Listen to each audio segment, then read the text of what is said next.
Tonight, we will tell you a story about ancient Rome, not of its legions or its emperors, but of its hidden desires and the secrets that bloomed in the shadows of its grand public life. You will discover how a society built on order and daylight spectacles inadvertently gave rise to its very first nightclubs, and why these clandestine gatherings ended in one of the most shocking scandals of the Roman Republic. We will explore the quiet yearning for something more intimate than the forum, the subtle arrival of foreign gods, and the intoxicating allure of Bacchus, the god of wine and revelry. You will learn who sought liberation in these nocturnal rites, how these gatherings grew from humble worship to widespread, whispered notoriety, and the pivotal moment when their secrecy bred suspicion, leading to accusations of excess and moral decay.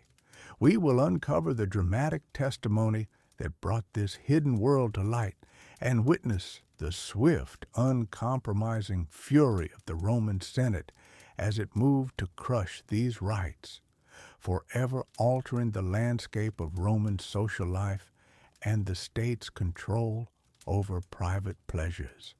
Oh, and if you enjoy these stories, please consider leaving a like, subscribing to the channel for more tales from history's forgotten corners, and perhaps sharing your thoughts on this fascinating chapter of Roman life in the comments below.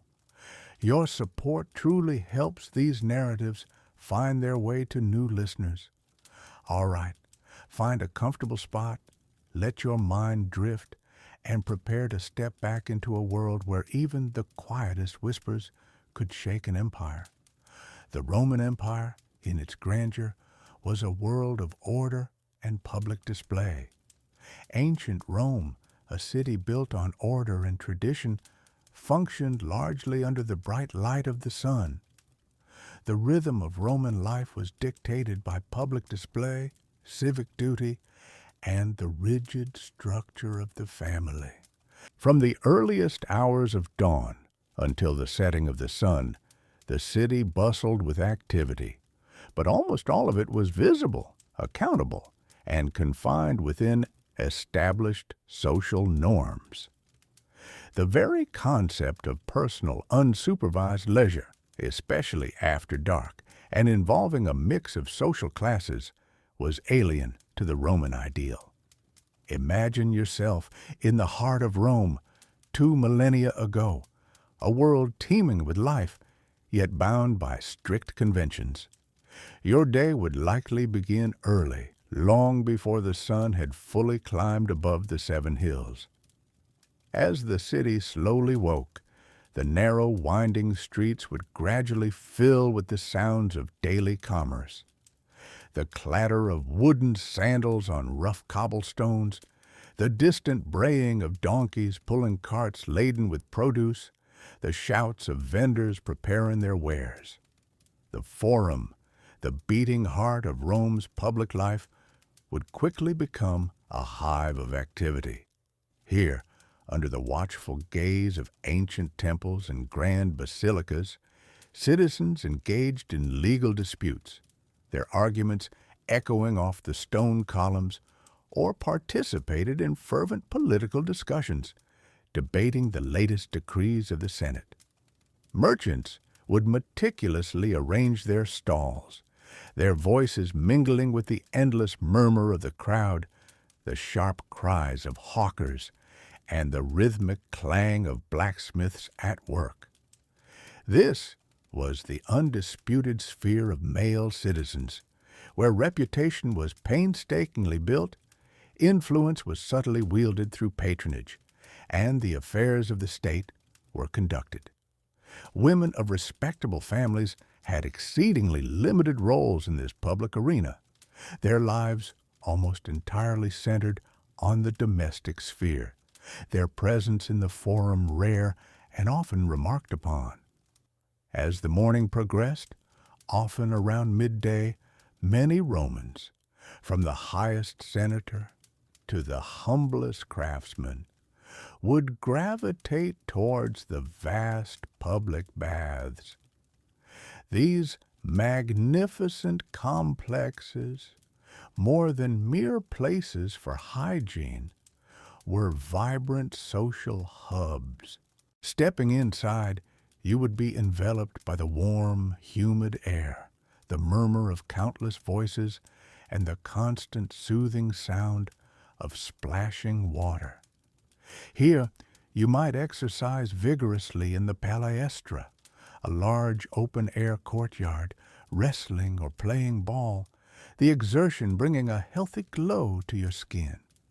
Afterward, you could immerse yourself in the warm waters of the tepidarium, then the hot caldarium, and finally brave the invigorating chill of the frigidarium. Conversations would flow freely as men discussed politics, philosophy, or the latest gossip. You might even listen to public recitations of poetry or rhetoric as aspiring orators honed their skills. The baths were a truly communal gathering where individuals from different social strata, though still aware of their distinctions, could rub shoulders in a shared space of relaxation and social interaction. The air would be thick with steam, the scent of olive oil, and the constant hum of human connection, a truly public and open space devoid of secrets. Midday also brought a light meal, often a simple affair taken quickly, perhaps at a small thermopolium, a Roman fast food stand, before the afternoon's main events. For the majority of Romans, this meant attending the grand spectacles that defined Roman public entertainment. The colossal roar of the crowd at the Circus Maximus, where multi-horse chariots thundered around the track in a cloud of dust, was a sound unlike any other, a visceral expression of collective excitement. Or perhaps you would find yourself at the awe-inspiring Colosseum, watching gladiatorial contests, a brutal yet highly formalized display of strength, skill, and often grim finality. The theatrical performances, too, took place exclusively during daylight hours, offering comedies that satirized Roman life or tragedies that explored the timeless struggles of heroes and gods, all reflecting and reinforcing Roman values and morality. These events were massive, highly organized, and designed for tens of thousands of spectators. They were a collective experience, a powerful way for the state to entertain, unify, and control its populace, emphasizing shared identity, military prowess, and civic virtues. There was no anonymity here. You were part of the vast crowd, your reactions shaped by those around you, your presence a public affirmation of Roman life. As the sun began its majestic descent, casting long, dramatic shadows across the city's majestic architecture, the rhythm of Roman life shifted profoundly. Public spaces would gradually empty. The bustling forum would quieten.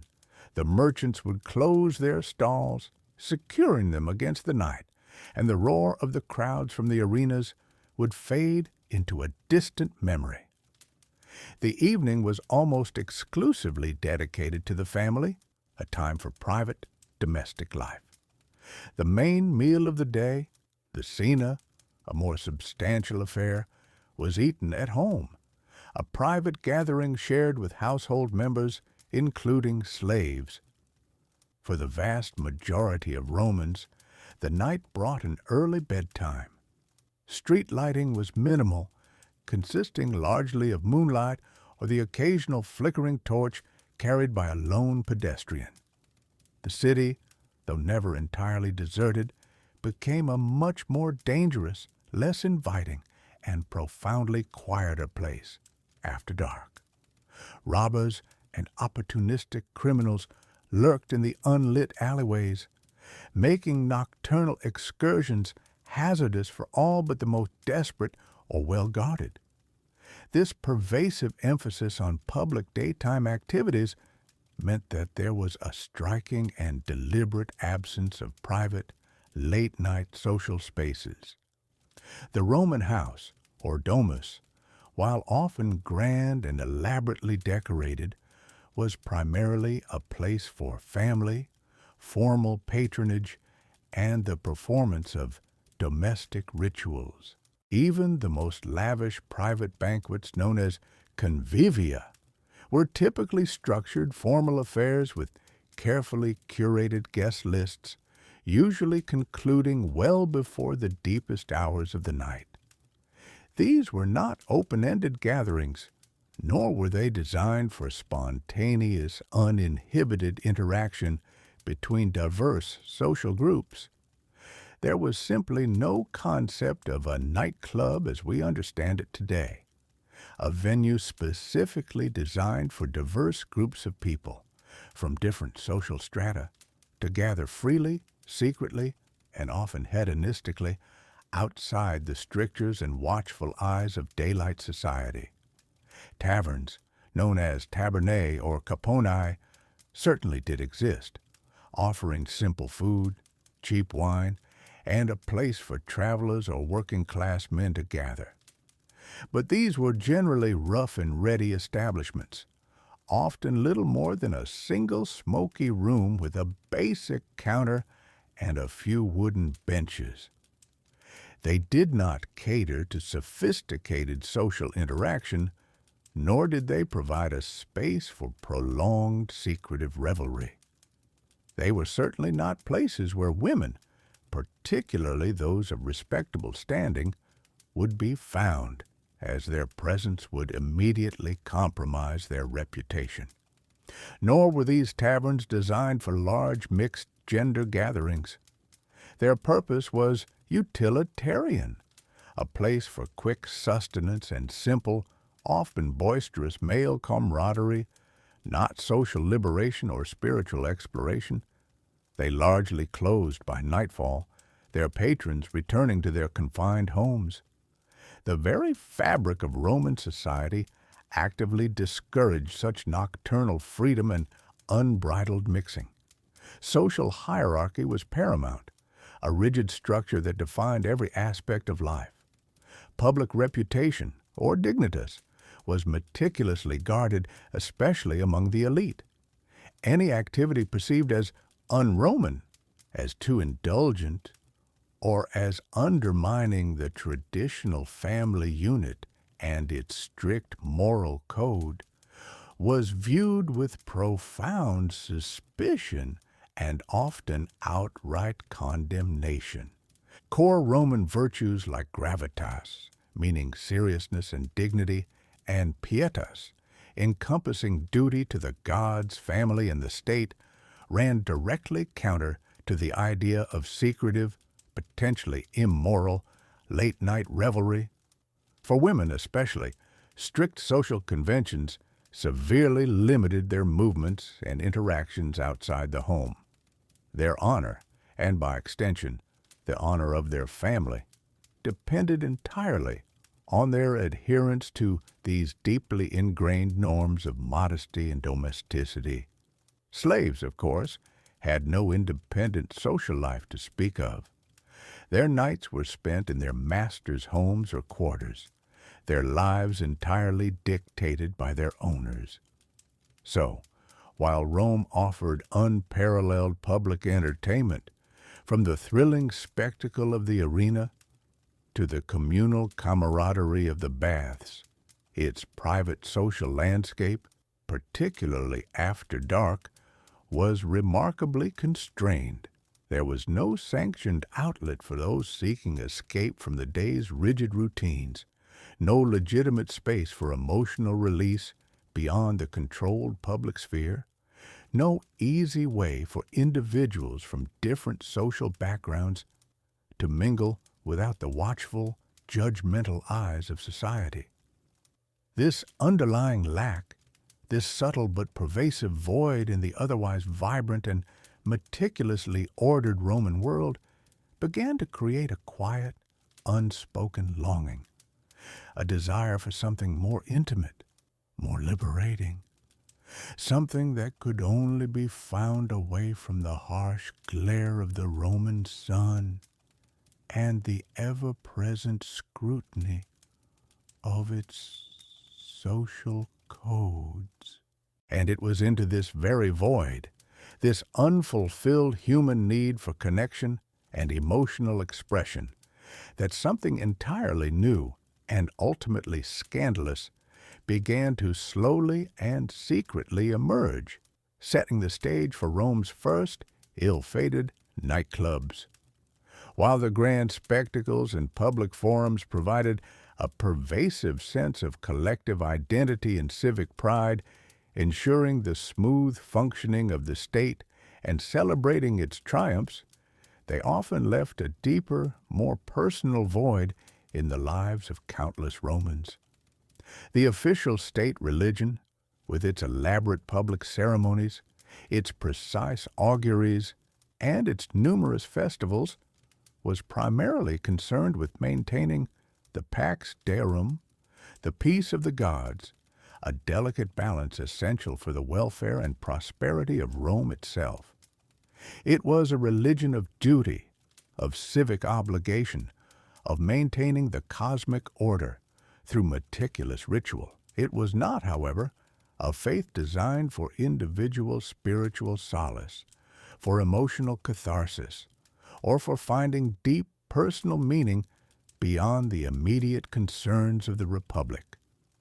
For many within Roman society, especially those who felt marginalized or constrained by its rigid social strata, the opportunities for genuine personal expression or intimate communal bonding were severely limited. Women, whose public roles were largely circumscribed by the expectations of family and household, slaves, whose very existence was dictated by the will of their masters, and foreigners, who sought to integrate into a new land while retaining echoes of their own heritage. All these groups found little room for truly personal or emotionally liberating experiences within the established Roman order. Even within the powerful Roman family, the familia, the authority of the paterfamilias, the male head of the household was absolute, leaving little space for individual deviation or unbridled emotional expression. They began to crave something more intimate, something that spoke directly to their individual anxieties, their hopes, and their unexpressed desires. They yearned for spaces where they could momentarily shed the heavy societal masks, where emotions could be expressed freely and without judgment, and where a sense of belonging was not intrinsically tied to one's social standing, one's citizenship, or one's familial duty. This deep-seated human need, a yearning for connection beyond the formal and the public, created a fertile ground for the subtle infiltration of new ideas, particularly those arriving from the East. These foreign currents were carried into Rome and across the Italian peninsula by various means, by merchants who traveled the burgeoning trade routes, bringing not only exotic goods, but also new beliefs, by soldiers returning from distant campaigns in lands with different spiritual traditions, often bringing back cults they had encountered or even adopted, and by the vast influx of slaves captured from conquered territories, who brought with them their own gods and their own ways of worship. These new ideas often took the form of what are known as mystery cults or mystery religions. Unlike the open, daylight rituals of the traditional Roman pantheon, these mystery cults were, by their very nature, secretive. They were exclusive, requiring a process of initiation that often involved pledges of silence and specific purification rites. They promised a more personal and direct connection with the divine, often through elaborate symbolic rituals and nocturnal gatherings that offered a profound sense of spiritual awakening and emotional liberation. These were not merely alternative forms of worship. They represented an entirely different model of social gathering, offering a powerful counterpoint to the rigid, hierarchical public life of Rome. These cults offered their adherents a path to a different kind of community, one built on shared mystical experience and emotional release, rather than on civic duty or ancestral lineage. Within their secluded spaces, often illuminated only by the soft, flickering light of oil lamps or torches, participants could explore aspects of their humanity that were routinely suppressed in the bright, ordered daylight world of the Forum, the Senate, and the public baths. The secrecy itself, the shared knowledge of hidden rites, fostered a powerful bond among initiates, creating an elite group bound by a profound personal experience rather than by social status. The allure of these mystery cults lay precisely in what they offered that traditional Roman religion did not: a promise of individual salvation, often involving a blessed afterlife, a direct personal communion with a specific deity, and a sanctioned outlet for intense emotional and spiritual experiences that could range from ecstatic joy to profound introspection. They provided a sense of purpose and belonging, a feeling of being part of something ancient and powerful, yet deeply personal. For those who felt overlooked or undervalued by the vast machinery of the Roman state, these cults offered dignity and a unique identity. And so, slowly, almost imperceptibly at first, these foreign currents began to flow into the very heart of Roman society. They were like subterranean rivers, carving out new channels beneath the well-trodden paths of Roman tradition. These emerging private nocturnal gatherings, born from a deep human need for connection and emotional release, would eventually grow beyond their initial spiritual intentions, setting the stage for developments that would challenge the very foundations of Rome's moral order and public peace. They were the quiet beginnings of something entirely new in the Roman world, a precursor to social spaces that defied categorization, offering a blend of worship, community, and eventually something far more scandalous. The yearning for something more profound, something that spoke to the spirit rather than just the state, found its answer in the quiet arrival of new deities and their accompanying rites. Among these, none would prove as influential or as controversial as the cult of Bacchus. Bacchus was the Roman god of wine, revelry, fertility, and ritual ecstasy.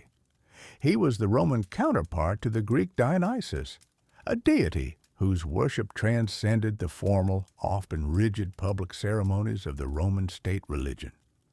While Roman gods like Jupiter or Mars demanded reverence and sacrifice for the good of the Republic, a kind of contractual piety for collective prosperity, Bacchus offered something intensely personal and liberating. His domain was not just the vine and the intoxicating drink it produced, leading to a loosening of inhibitions, but also the breaking down of social barriers, the blurring of distinctions between reason and passion, and the promise of a profound, albeit sometimes chaotic, spiritual release.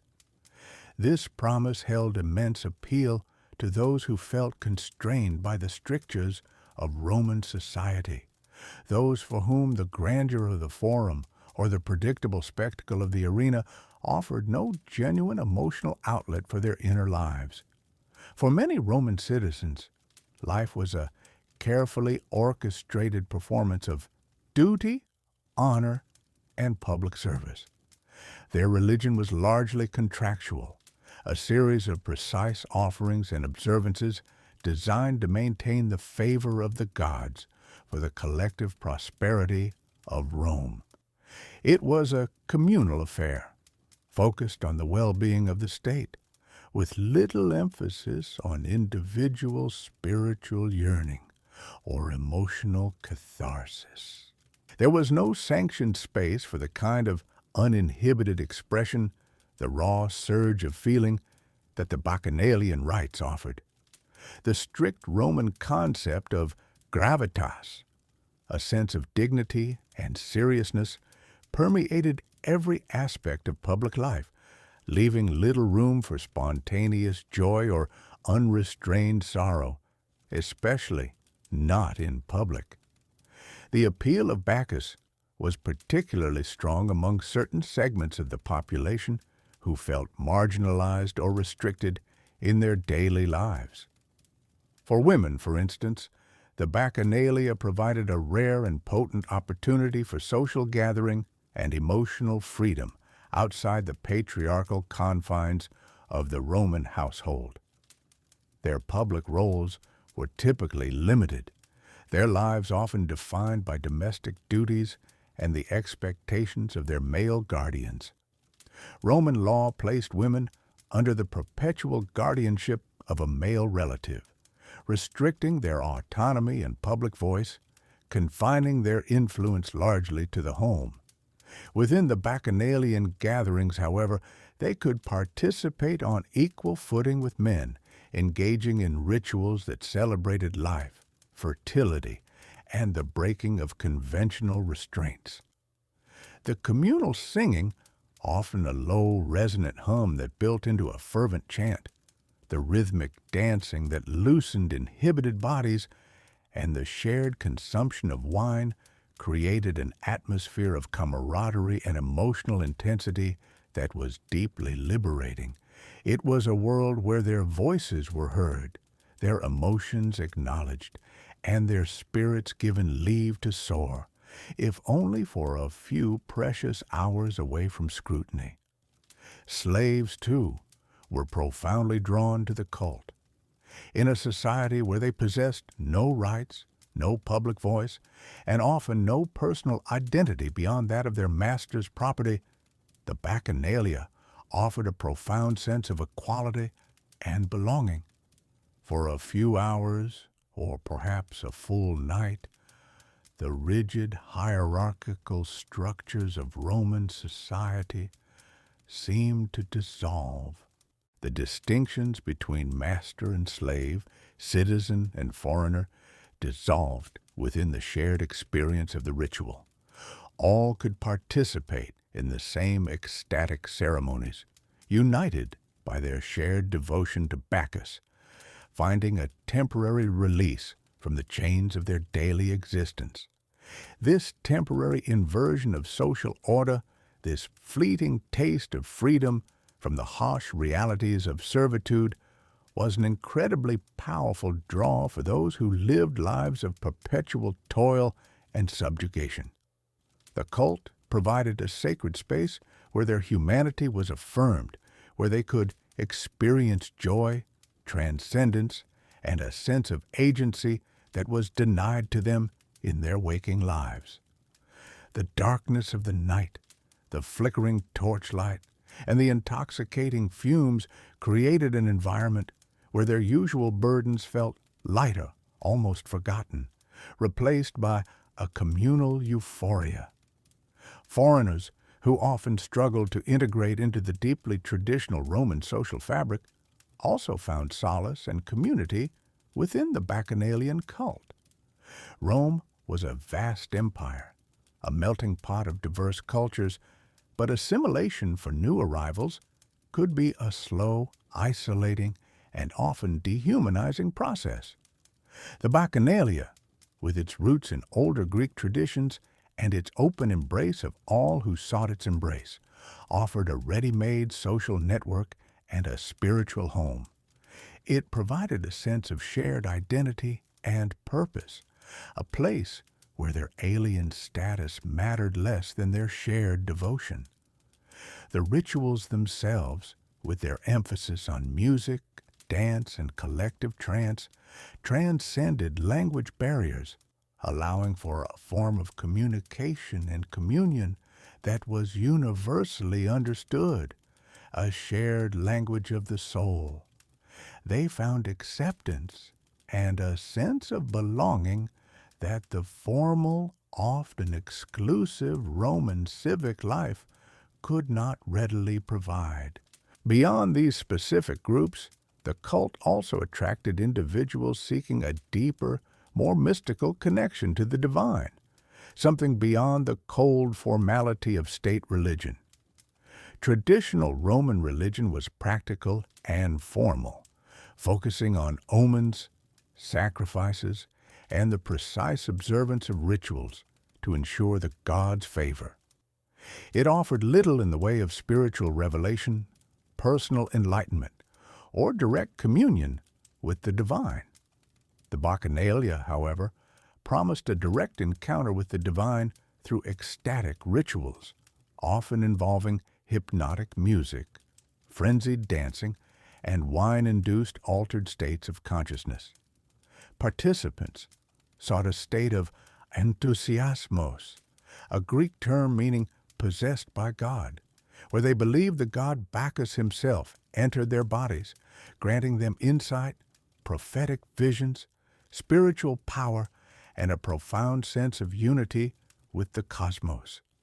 This direct experiential spirituality was a stark contrast to the distant, often impersonal relationship with the gods fostered by state religion, and it offered a powerful antidote to the emotional barrenness many felt in their public lives, a yearning for genuine spiritual fulfillment.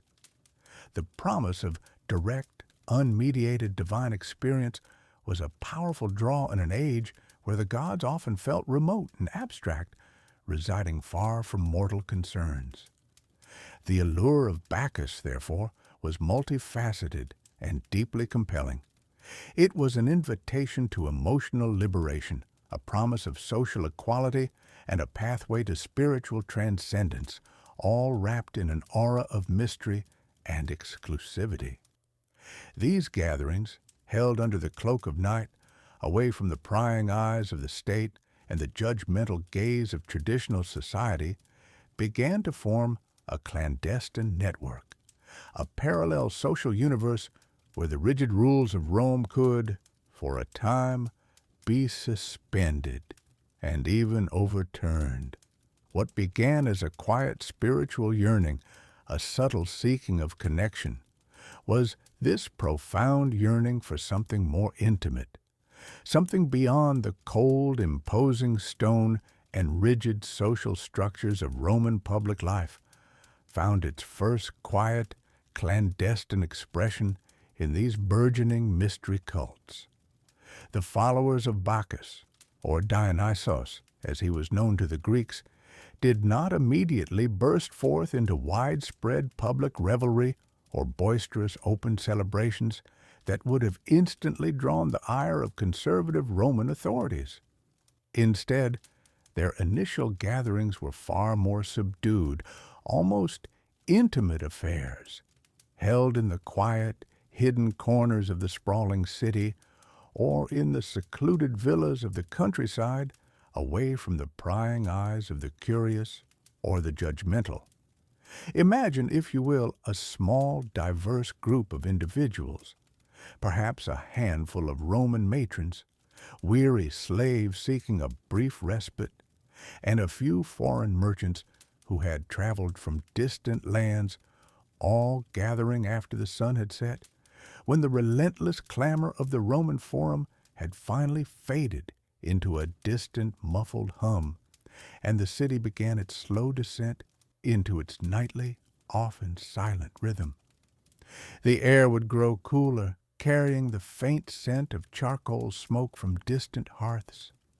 The sounds of everyday commerce would cease, and a different kind of quietude would descend, broken only by the chirping of crickets, the distant call of a night bird, or the soft rustle of leaves in a hidden garden.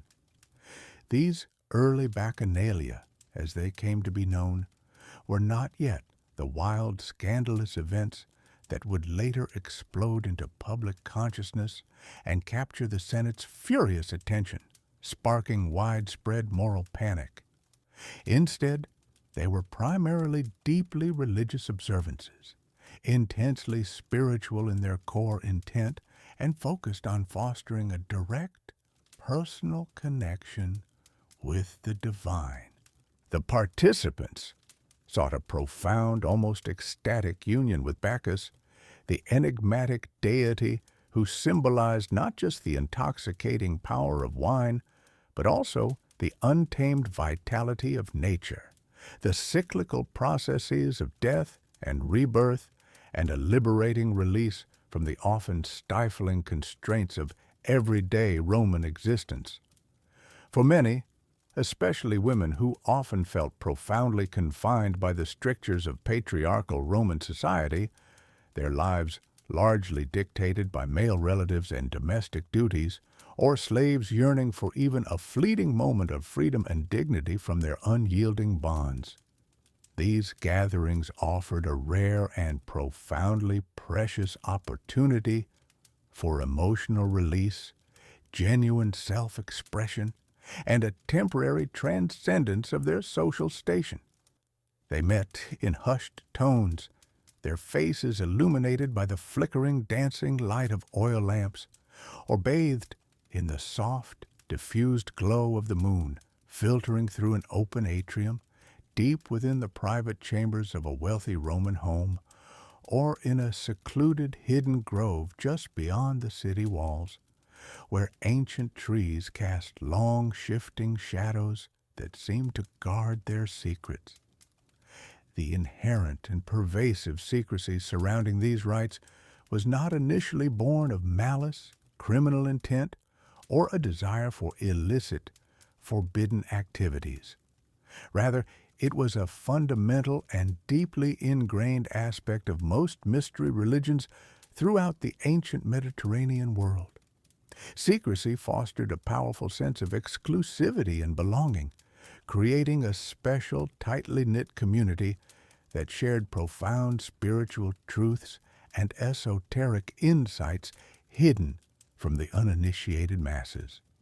It also served as a vital shield, protecting the participants, particularly those from marginalized groups who were already vulnerable, from the judgment, suspicion, and often harsh scrutiny of a Roman society that rigorously valued rigid conformity, public display of piety, and strict adherence to traditional state-sanctioned religious practices.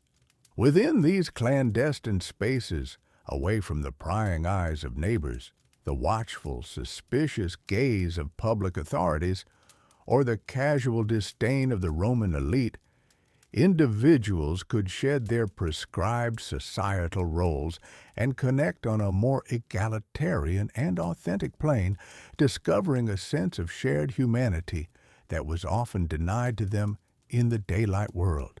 The very act of meeting in secret was, in a subtle way, a quiet, almost subversive assertion of individual or group identity that transcended the rigid social hierarchies of Rome.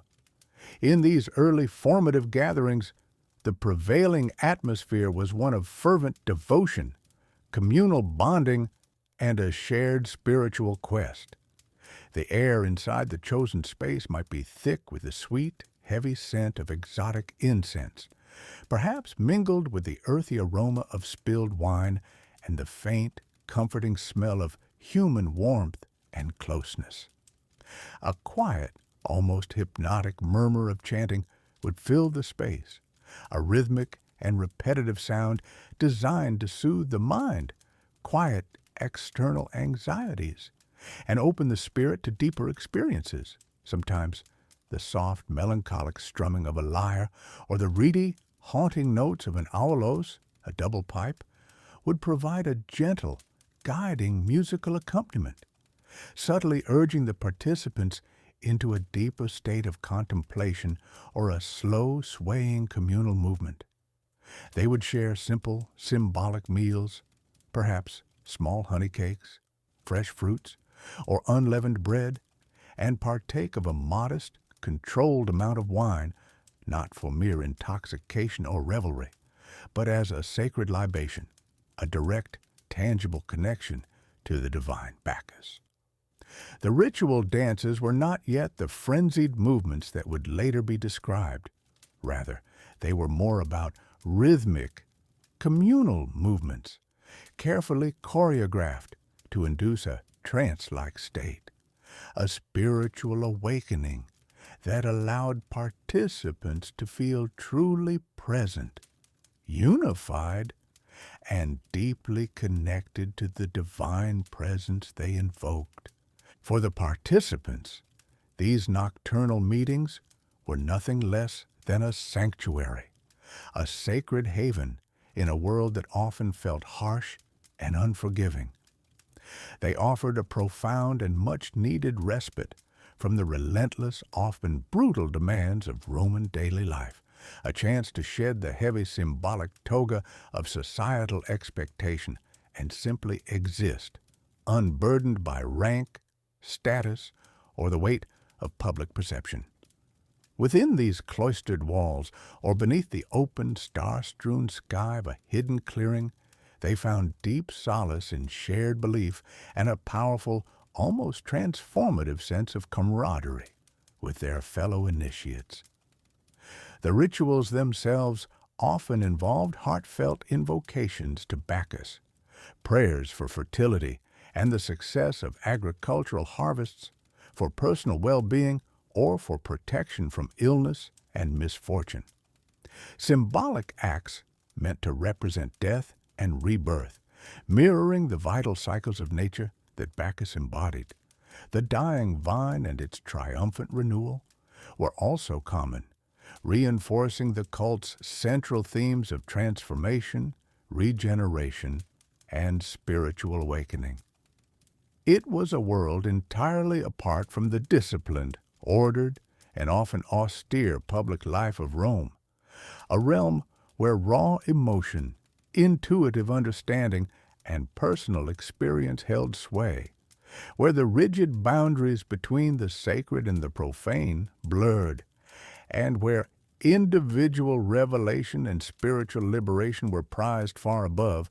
As the cult offered a unique sense of liberation, its allure began to spread, slowly at first, then with increasing momentum, like a quiet stream finding new paths to flow. The initial small circles of devotees, often drawn from the marginalized, soon started to attract a broader spectrum of Roman society. You see, the thirst for something beyond the rigid confines of public life was not limited to one group. Even some well-to-do Romans, weary of the constant social performance and the demands of traditional piety, found themselves drawn to the promise of uninhibited expression. They sought an escape, a place where the strictures of class and convention could, for a few hours, be set aside, where the weight of expectations might simply lift into the night air. The Bacchanalia, once humble and focused on devotional acts, began to transform significantly. What started as clandestine rituals in dimly lit rooms or secluded clearings evolved into larger, more elaborate assemblies. The gatherings grew exponentially in popularity, demanding more space and resources. No longer confined to a single private dwelling, they expanded into grander villas, country estates, or even dedicated subterranean chambers, vast catacombs or hidden grottos, where the sounds of revelry would be less likely to carry to the unsuspecting ears of the outside world. The very atmosphere began to shift dramatically. The quiet reverence that marked the earlier rites gradually gave way to a more overt and expressive form of worship, or rather, a boisterous celebration of life and sensation. The initial focus on spiritual communion with Bacchus remained, but it became deeply intertwined with a growing emphasis on sensory experience and collective abandon. The line between sacred ritual and pure hedonism blurred, then eventually, for many, disappeared entirely. The change was subtle at first, then became more pronounced, a slow unraveling of conventional restraints. The simple libations of wine, once offered as part of a sacred ritual, became central to the entire experience, consumed not just symbolically, but in increasing quantities, sometimes flowing freely from large amphorae into silver goblets. The rhythmic chanting and quiet hymns of the early days were slowly replaced by the louder, more intoxicating sounds of flutes, drums, tambourines, and cymbals, their beats designed to induce a state of ecstatic trance, encouraging a complete surrender to the moment. The flickering torchlight, which once illuminated solemn faces bowed in prayer, now danced wildly over bodies swaying with uninhibited movement, limbs untamed by the usual societal strictures. You might imagine the air, once thick with the solemn scent of incense, now carried the heavy aroma of spilled wine, of sweat from vigorous dancing, and perhaps the sweet, earthy smell of exotic perfumes, or the rich fragrance of roasted meats and sweet pastries, hinting at lavish feasting. The very nature of participation changed fundamentally. Where once individuals observed or performed specific roles in a structured ceremony, now there was a greater sense of fluidity and improvisation, a free-form expression of individual and collective desire. People moved freely, their inhibitions loosening with each passing hour, shedding the carefully constructed facades they wore in public life. The gatherings became profoundly inclusive, welcoming not only the women, slaves, and foreigners who had formed the core of the early cult, finding solace in its anonymity, but also young men from respectable families, and eventually even some established citizens and minor aristocrats who sought a thrill, a taste of forbidden freedom, or simply a release from the rigid expectations of their social standing. This burgeoning inclusivity, while liberating for many, also meant a dilution of the cult's original, more spiritual purpose. The focus began to drift from devotion to exhilaration, from communion to revelry. These increasingly large and diverse assemblies naturally led to a greater degree of hedonism, pushing the boundaries of what was considered acceptable in Roman society. The boundaries of traditional Roman decorum, so carefully maintained in daylight society, were not merely bent, they were often discarded entirely, shattered by the intoxicating atmosphere. Roman social norms dictated strict roles, public modesty, a general air of gravitas, and a clear separation of the sexes in most social settings. But within the walls of a bacchanalian gathering, these norms were inverted. Men and women mingled freely, often without the chaperones or social constraints expected of their status, engaging in conversations and interactions that would be unthinkable in other settings. The consumption of alcohol became not just liberal, but excessive, leading to boisterous laughter, uninhibited dancing, and often a complete loss of self-control, sometimes even leading to a stupor. The stories, whispered later in the outside world, spoke of passionate embraces, wild gestures, and a general atmosphere of sensual indulgence that bordered on outright debauchery. The nocturnal setting amplified this sense of freedom and transgression to a considerable degree. Under the cloak of night, away from the prying eyes of neighbors and authorities, participants felt emboldened to act in ways they would never dare in the light of day.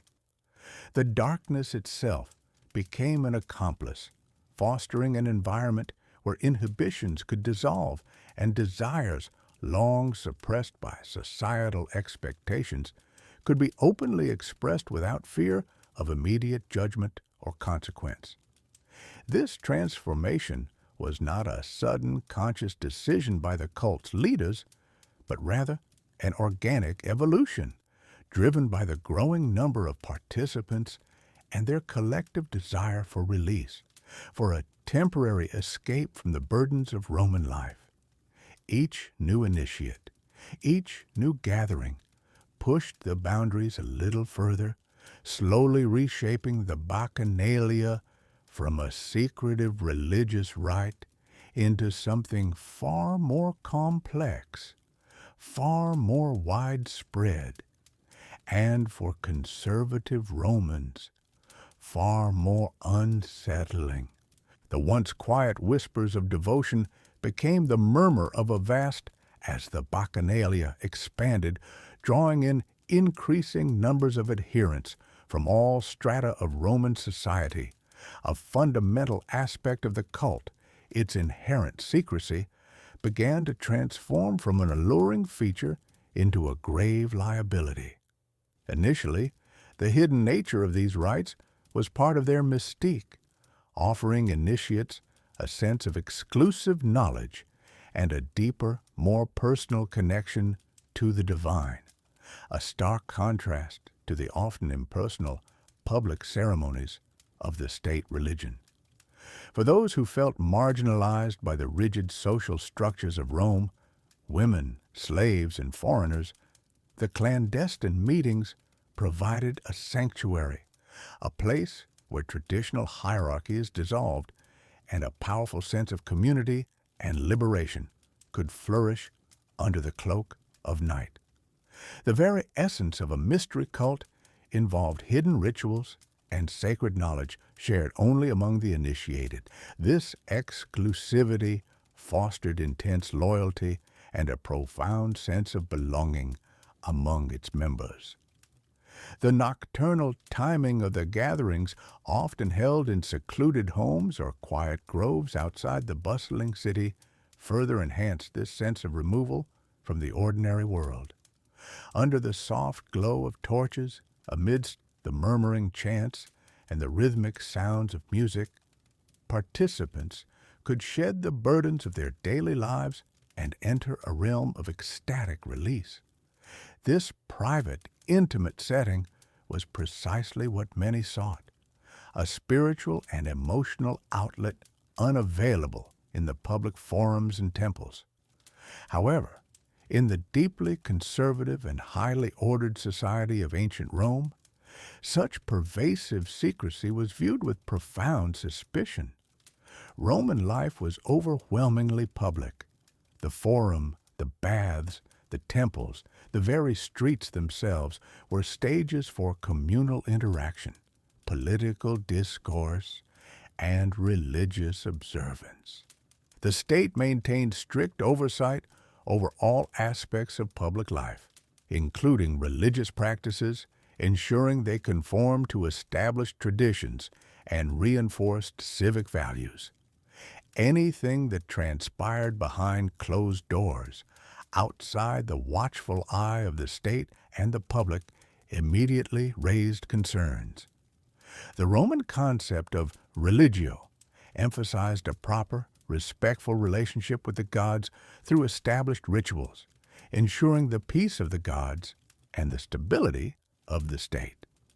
Secret foreign cults, often labeled as superstitio, or superstition, were seen as fundamentally disruptive to this order. The fact that the Bacchanalia were primarily nocturnal gatherings only amplified these fears. Night was a time associated with shadows, with illicit activities, and with the breakdown of social inhibitions.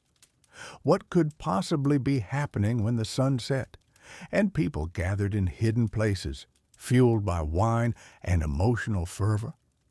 The absence of transparency allowed the Roman imagination, already prone to anxiety about social control, to fill the void with the worst possible scenarios. Whispers began to circulate, fueled by ignorance and fear, of unbridled hedonism, moral transgressions, and even violent acts committed under the cover of darkness. Moreover, the demographic makeup of the Bacchanalia's rapidly growing membership became a particular source of alarm. While initially appealing to a broad spectrum of society, the cult's embrace of women, slaves, and foreigners, groups traditionally afforded less autonomy and subjected to greater control in Roman society, was deeply unsettling to the established order. Roman society was patriarchal, with the paterfamilias, the male head of the household, holding immense authority over his family, including his wife and children. The idea of women gathering independently, engaging in rites that involved ecstatic states and emotional liberation, was perceived as a direct challenge to the authority of the husband and father, and thus to the very foundation of the Roman family unit. Such gatherings were seen as a potential breeding ground for female insubordination and moral corruption. Similarly, the participation of slaves in these secret societies was particularly alarming. Slaves, by definition, were the property of their masters and were expected to be under constant supervision. Any independent association among them, especially one conducted in secret and at night, raised the specter of conspiracy, rebellion, or other organized crime. The Roman state lived in constant fear of slave uprisings, and any hint of such organization, even under the guise of religion, was met with extreme vigilance. Foreigners, too, were viewed with a degree of suspicion, their customs often considered alien and potentially subversive to Roman ways. The Bacchanalia, with its roots in Greek traditions, was easily dismissed by many as an alien contagion infecting the purity of Roman society. As the cult grew, its very success made it more visible, even as its rituals remained hidden. The increasing numbers of initiates, the late-night movements of people, and the sheer scale of some of the gatherings made it impossible to maintain complete secrecy. This partial visibility, combined with the lack of definitive knowledge about what occurred within the rites, created a fertile ground for rumors to fester and spread. These rumors, often exaggerated and fueled by moral panic, painted a picture of debauchery, sacrilege, and criminal activity that far exceeded any actual events. The Bacchanalia became a convenient scapegoat for anxieties about social change, moral decline, and the perceived breakdown of traditional values. This pervasive atmosphere of suspicion and rumor, born directly from the cult's inherent secrecy and its clash with Roman societal norms, set the stage for a dramatic and violent confrontation. The Roman state, ever vigilant against anything that threatened its internal stability and moral fabric, would soon be compelled to act. The whispers of excess and moral decay, amplified by the perceived dangers of secret associations, would soon reach the ears of those in power, leading to an inevitable and devastating intervention. The allure of the hidden, once a source of strength for the cult, became its ultimate undoing, transforming it from a spiritual refuge into a symbol of dangerous subversion in the eyes of the Roman Senate.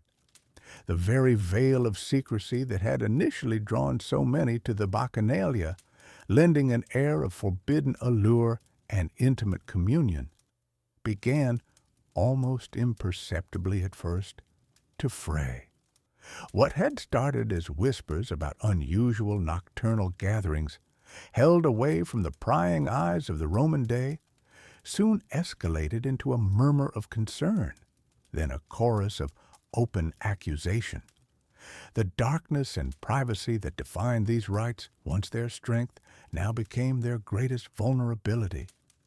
For the Roman mind, deeply rooted in public life and visible order, anything that thrived in the shadows was inherently suspect. The home was a sanctuary, yes, but its sanctity was meant to protect the family, not to conceal activities deemed antithetical to the state. As the cult grew, the hushed reports became louder, and the nature of the alleged transgressions grew darker, painting a picture that shocked the Roman sensibility to its core. Rumors, like a subtle contagion carried on the night air, spread through the city's forums and homes, painting a far more disturbing picture of the Bacchanalia than their initial spiritual intentions.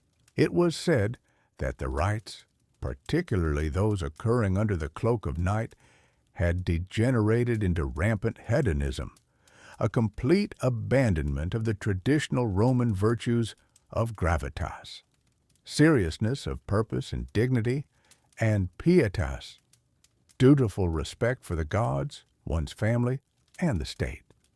The accusation spoke of unbridled sexual license, of men and women, often strangers, coupling indiscriminately in the fervor of the ritual. Such acts, if true, were not merely immoral. They were a direct assault on the Roman concept of modesty, on the sacred bonds of marriage, and on the very purity of the family line. It was even whispered that these clandestine gatherings were witnessing acts of incest, a profound taboo that struck fear and revulsion into the heart of Roman society. The wine, once a sacred offering to Bacchus, was now depicted as a mere tool to strip away all inhibitions, leading to acts of depravity and a complete loss of reason, a descent into animalistic behavior that stood in stark contrast to the Roman ideal of self-control. But the whispers did not stop at moral failings. They grew far more sinister, touching upon the very foundations of Roman society and law. It was increasingly rumored that these secret gatherings were not merely places of revelry, but dens of far more grievous crimes, meticulously planned and executed under the cover of ritualistic frenzy. Accusations arose of poisonings, carefully orchestrated to eliminate rivals, inconvenient family members, or those who might expose the cult's activities. These were not random acts, but calculated murders, cloaked in the mystique of the rites, their perpetrators hidden by the dark and the collective secrecy of the cult. There were also suggestions of elaborate financial conspiracies, forgeries of wills and sworn testimonies, perjury committed by those bound by a new, dangerous loyalty to the cult rather than to the Republic's laws. Such crimes struck at the heart of Roman justice and property rights, threatening to unravel the intricate legal framework that upheld their society. The idea that individuals were swearing oaths within the cult that superseded their oaths to the state or to their own families was profoundly alarming. This implied a parallel authority, a hidden government operating beyond the reach of the Senate and the magistrates. For the Roman mind, accustomed to public accountability, transparent governance, and the strict order of family and state, such allegations were deeply unsettling. The idea that a clandestine group operating outside the established social and religious norms could commit such crimes with impunity was anathema. Women, in particular, who had found a rare space of autonomy and expression within the cult, became prime targets of these accusations. Their participation, especially without male supervision, was seen as a profound violation of Roman decorum and a direct threat to the patriarchal family structure, the very bedrock of Roman stability. It was feared that wives were abandoning their marital duties, that daughters were being corrupted, and that the honor of Roman matrons was being irrevocably stained.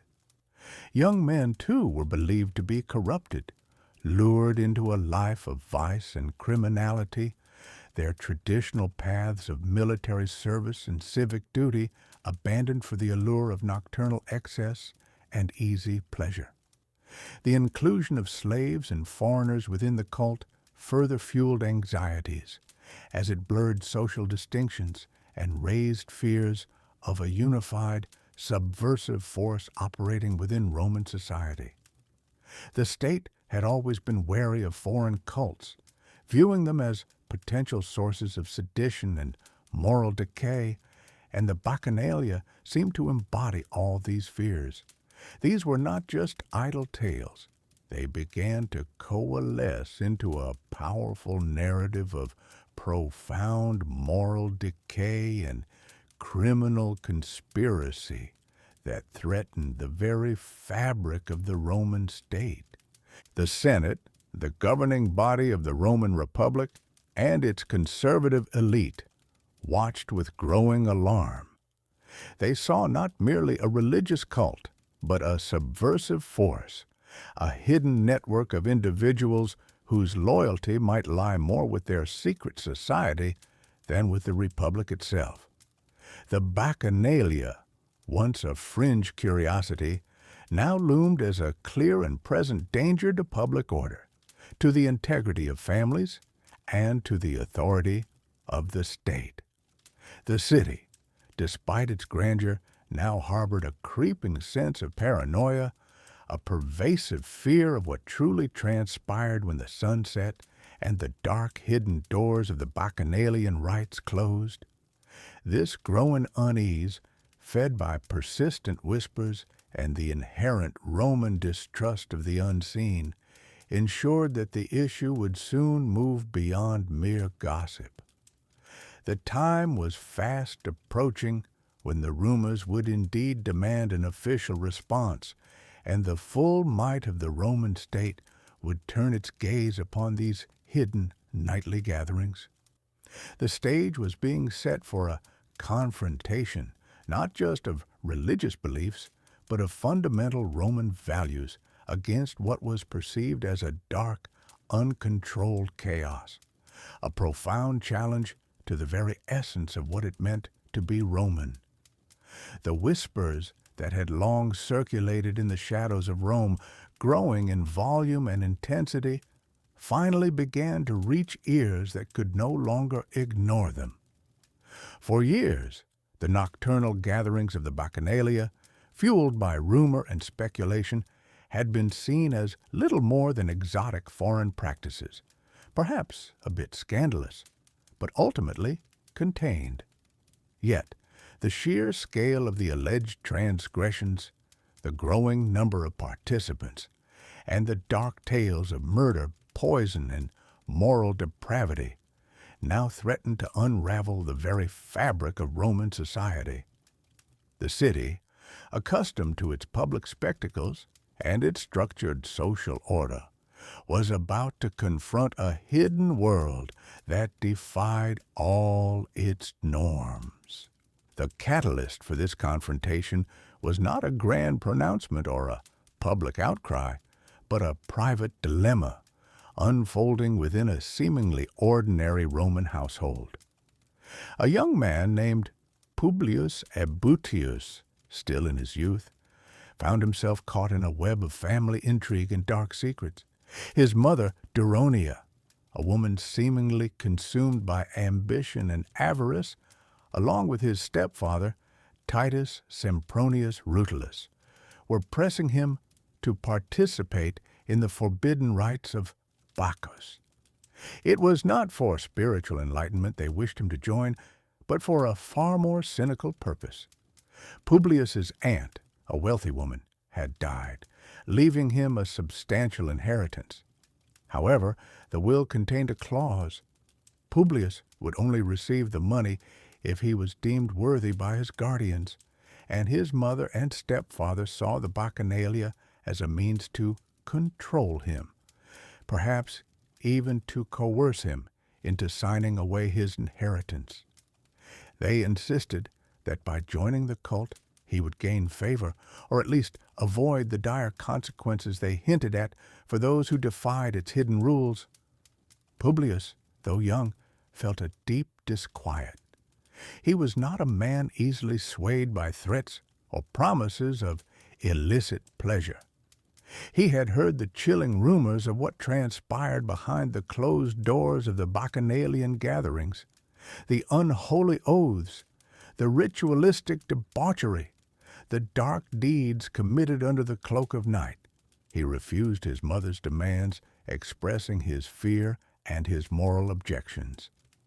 This defiance, however, only intensified his mother's fury and his stepfather's cold resolve. Publius found himself increasingly isolated, trapped between filial duty and a burgeoning sense of dread. In his distress, Publius sought solace and counsel from the one person he trusted implicitly, Hispala Phaesonia. Hispala was a freed woman, a former courtesan who had, through her wit and strength of character, built a life for herself.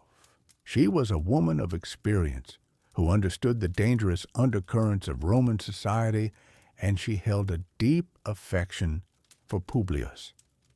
When he confided in her, detailing the sinister pressure from his family and the terrifying implications of the Bacchanalian cult, Hispala was immediately gripped by a profound fear.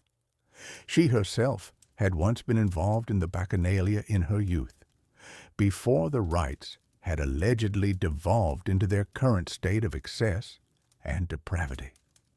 She knew the power of the cult, the ruthless nature of its leaders, and the severe penalties for betraying its secrets.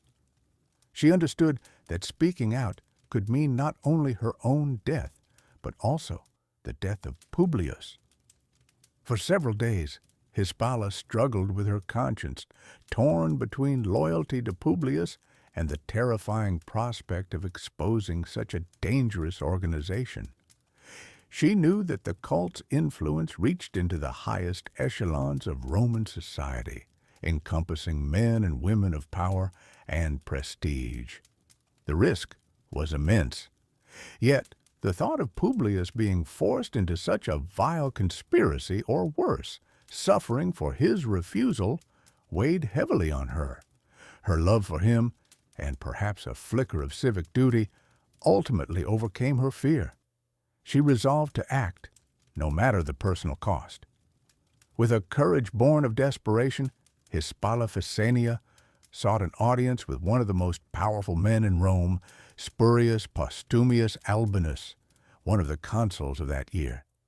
She approached him with the utmost discretion, requesting a private meeting, emphasizing the gravity and secrecy of the information she wished to impart.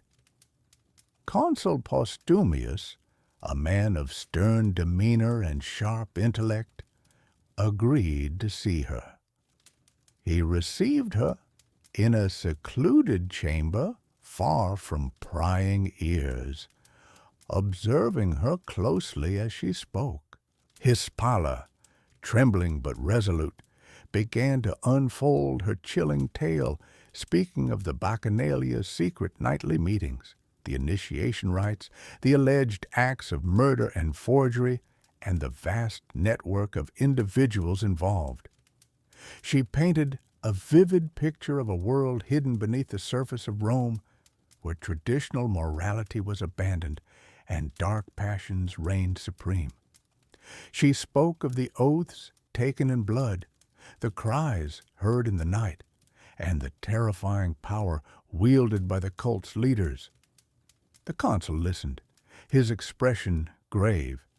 He was a man of law and order, and the idea of such an organized conspiracy operating within the heart of Rome, undermining its very foundations, was deeply disturbing.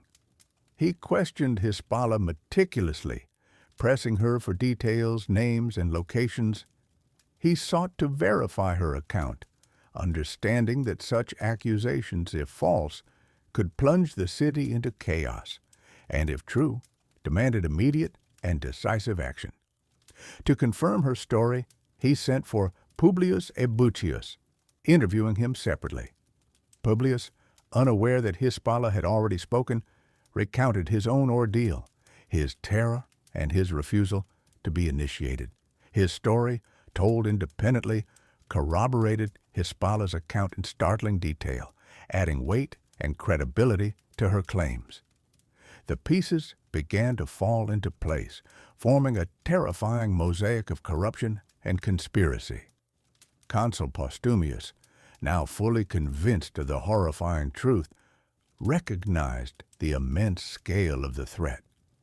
This was not merely a matter of a few misguided individuals. It was a widespread, deeply entrenched organization that seemed to mock the authority of the state and pollute the sanctity of Roman life. He understood that this was a matter of national security, far too grave to be handled through ordinary legal channels. The cult, with its alleged network of followers spanning all social classes, from the humblest freedman to the most aristocratic senator, posed an unprecedented challenge to the Republic. The consul knew that he could not tackle this alone. The very stability of Rome was at stake. With a heavy heart and a clear sense of duty, he decided that the full power of the Roman state must be brought to bear. He immediately convened a meeting of the Senate, the supreme governing body of Rome. The time for whispers was over. The time for action had come. The revelation of the Bacchanalian scandal was about to explode upon the unsuspecting city, forever altering the course of Roman history. The Senate, upon hearing the consul's report, would soon face a decision that would send shock waves throughout the Roman world. The revelation of the Bacchanalian rites, particularly Hispala Ficinia's detailed and harrowing testimony, struck the Roman Senate like a bolt of lightning. The gravity of her words hung heavy in the air of the Curia Hostilia, the ancient Senate house, a place accustomed to matters of war and diplomacy, not secret nocturnal cults that threatened the very fabric of Roman society. What had begun as whispers of spiritual fervor had now escalated into accusations of sacrilege, murder, forgery, and the corruption of youth.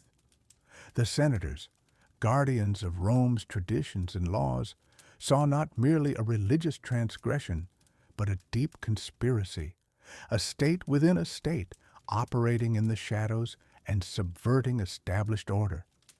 The very idea of large, unsupervised gatherings, especially at night, where men and women, citizens and slaves, mingled without distinction, was anathema to the deeply conservative Roman mindset. It challenged the authority of the paterfamilias, the head of the household, and the fundamental principles of Roman public and private life. The response was swift, decisive, and brutal. The year was 186 BCE, and the Senate, armed with the information provided by Hezbollah and strengthened by the fear that gripped many prominent families whose children might have been ensnared, issued an immediate decree that began a widespread and relentless investigation. This was not a typical legal proceeding. It was an emergency measure, a crackdown on what was perceived as a national threat. Consuls, the highest elected officials in the Republic, were given extraordinary powers to pursue and punish those involved. They were empowered to conduct inquiries throughout Rome and even beyond, across the Italian peninsula, reflecting the widespread nature of the alleged cult. The investigations were thorough and merciless. Authorities descended upon suspected meeting places, private homes, and hidden shrines. Arrests were made on an unprecedented scale. Those apprehended were subjected to intense interrogation, and for many, especially slaves and non-citizens, this meant the application of torture. The goal was not only to confirm involvement, but to extract the names of other participants, to unravel the entire network of the cult. Fear spread through the city, a cold, palpable dread that replaced the earlier intoxicating allure of the rites. No one felt safe, as accusations flew and suspicion became a weapon. The scale of the suppression was staggering. Livy, the Roman historian, records that thousands were implicated. Many, upon realizing the gravity of their situation, chose to flee, abandoning their homes and possessions rather than face the wrath of the state. Those who were caught or confessed faced summary trials, often resulting in severe punishment. The most common penalty for men was execution, frequently carried out publicly, serving as a stark warning to anyone contemplating similar forbidden activities. For women, the penalty was usually handed over to their families for private execution, a grim reminder of the male authority over female conduct in Roman society. It is said that more people were executed for their involvement in the Bacchanalia than in any other single criminal investigation in Roman history up to that point. The sheer number of deaths underscored the Senate's determination to eradicate the cult root and branch, to send an unmistakable message that such defiance of state authority and traditional morality would not be tolerated. The culmination of this drastic response was the formal decree known as the Senatus Consultum de Bacchanalibus. This bronze tablet, discovered centuries later, serves as a testament to the Senate's official stance. It explicitly forbade the practice of bacchanalian rites throughout Italy. No Roman citizen, Latin ally, or foreign resident was permitted to hold Bacchic gatherings. If anyone felt an unavoidable religious obligation to perform such rites, they had to apply to the Praetor Urbanus, the city magistrate, who would then consult the Senate. Even then, any approved gathering had to be small, limited to no more than 5 people, 2 men and 3 women, and no common fund or master of ceremonies was allowed. Furthermore, no one was permitted to take an oath or make a vow in connection with these rites, nor could any priest or priestess be appointed for them. Violations of these strict new rules carried severe penalties, including fines, imprisonment, and even death. The decree was not merely a prohibition. It was an attempt to dismantle the very structure of the cult, to strip it of its secrecy, its communal power, and its potential for independent organization. It effectively brought all religious practices that even remotely resembled the Bacchanalia under direct state control, eliminating any possibility of a resurgence of what the Roman state viewed as a dangerous, subversive force. The era of Rome's first nightclubs, born of a yearning for liberation and community, ended in a wave of fear, suspicion, and bloodshed, leaving a lasting scar on the memory of Roman social life.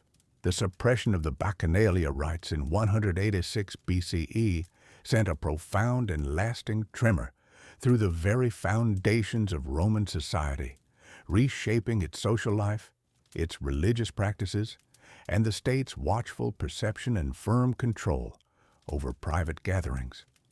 The aftermath was swift and brutal. Thousands of individuals across Italy faced prosecution. Many were condemned, either executed for treason or conspiracy, or imprisoned and dispossessed of their property. The scale of the state's intervention was unprecedented, a stark and chilling demonstration of its absolute power when it perceived a threat to its established order. The Senate's decree, known as the Senatus Consultum de Bacchanalibus, was not merely a punitive measure, it was a legislative act designed to prevent any similar resurgence. This decree, copies of which were sent throughout Italy, explicitly forbade any unsupervised bacchanalian gatherings. From that moment forward, any assembly dedicated to Bacchus, or indeed any other foreign deity, required explicit senatorial approval.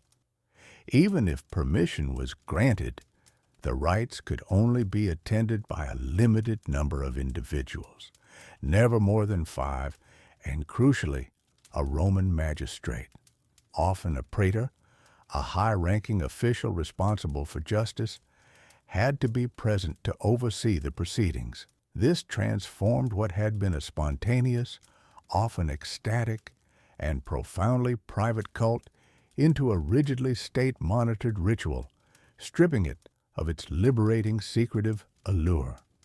The original spirit of the Bacchanalia, with its communal bonding and uninhibited revelry, was effectively extinguished.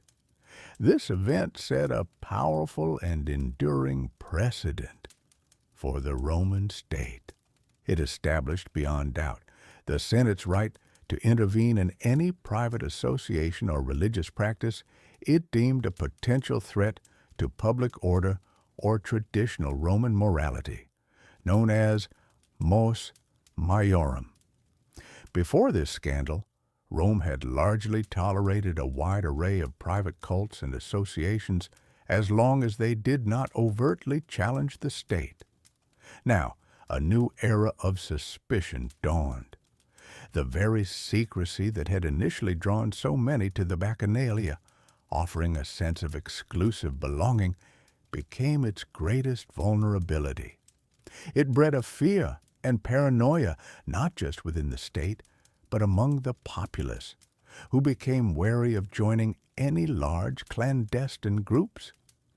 The desire for intimate, emotionally liberating experiences did not vanish, but the avenues through which these desires could be expressed were severely curtailed. The concept of Rome's nightclubs, as we might call them, those spaces where diverse people from different social strata could gather after dark for shared revelry and a temporary escape from daily constraints, was unequivocally brought to an end. The Bacchanalia, with its late-night sessions, its mix of men and women, citizens and non-citizens, slaves and free, and its pursuit of ecstatic experience, was the closest the Roman world had come to such a phenomenon. Its violent suppression eliminated this model entirely. Public entertainment, like the gladiatorial games or chariot races, remained firmly under state control, performed during the day in open arenas for all to see.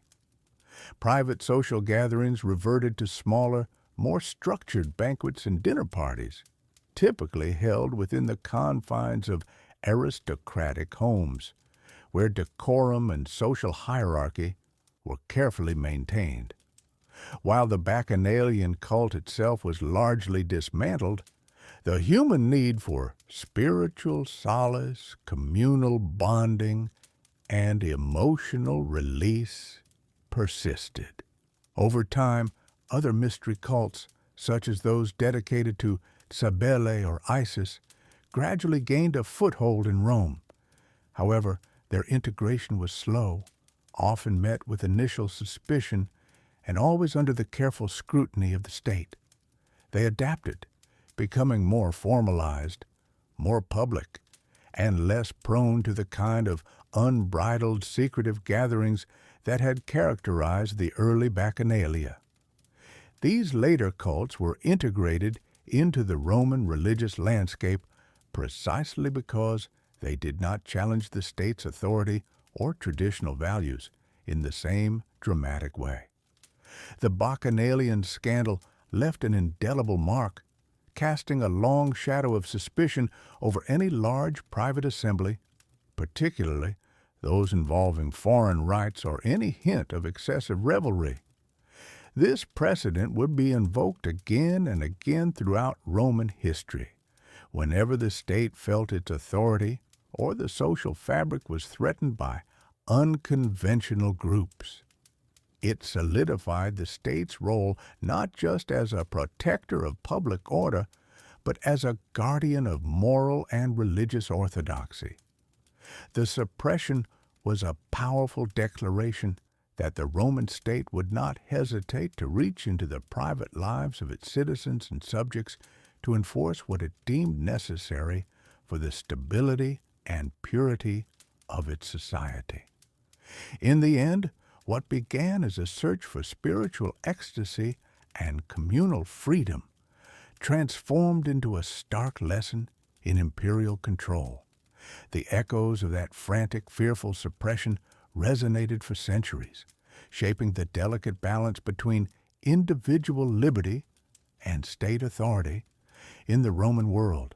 The first nightclubs of Rome vanished, not because the desire for them disappeared, but because the cost of their freedom became too high, revealing the unyielding grip of the Roman state on the very pulse of its people. And with that, the vibrant, chaotic whisper of the hidden revelry was silenced, leaving behind only the quiet, disciplined hum of Roman order.